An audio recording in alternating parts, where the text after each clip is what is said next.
ఒకే ఊరు, 4 అడుగుల దూరంలో ఇల్లు. అబ్బాయి మంచోడు, సిటీలో జాబ్ చేసుకుంటూ తన బతికేదో తను బతుకుతున్నాడు.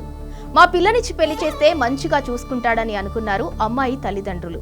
కానీ అల్లుడికి ఉన్న అనుమానం అనే జబ్బు పెళ్లైన 2 నెలలకే వాళ్ళ ఆశలన్నిటినీ అడియాసలు చేసేసింది.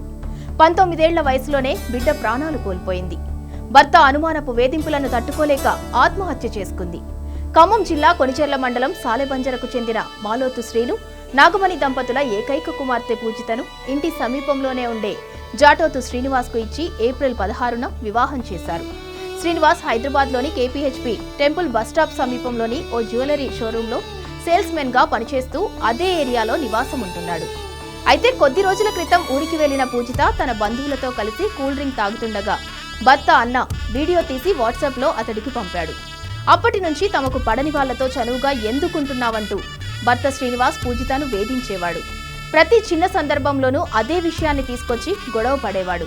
ఆ కూల్ డ్రింక్ తాగినోళ్లతో లింకులు పెట్టి మాట్లాడేవాడు. దీంతో జీవితాంతం అతడి అనుమానం, వేధింపులు భరించలేని పూజిత ఈ నెల 21న ఉరివేసుకుని ఆత్మహత్య చేసుకుంది. భర్త డ్యూటీ నుంచి వచ్చేసరికి భార్య శవం ఫ్యాన్కు వేలాడుతుండటంతో కిందకు దించి కుటుంబ సభ్యులకు ఫోన్ చేసి చెప్పాడు. తర్వాతి రోజు అక్కడికి చేరుకున్న పూజిత కుటుంబ సభ్యులు కేపీహెచ్పీ పోలీసులకు ఫిర్యాదు చేశారు. దీంతో శ్రీనివాస్, అతడి కుటుంబ సభ్యులపై పోలీసులు కేసు నమోదు చేసి దర్యాప్తు చేస్తున్నారు.